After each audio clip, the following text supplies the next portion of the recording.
నా ఊపిరిలో ఉయ్యాలేసి నూరేళ్ల కాలం నిన్ను లాలించాలి, వెచ్చని కలల్ని పంచాలి.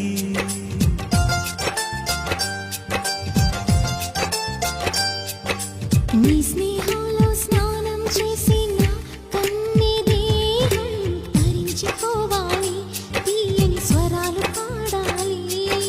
పరులకు ఎన్నడు తెలియని చల్లని చెలిమితో ఈ నానురాగం నీ గుండెనేమేటని. విరహపు వేడికి కనబడక విడవని జోడుగా ముడిపడగా అల్లి ఈ బంధం కలకాలముండిపోని. నీ కోసం జీవించ చిలక, నా ప్రాణం నీవే నిమ్మణితునగ.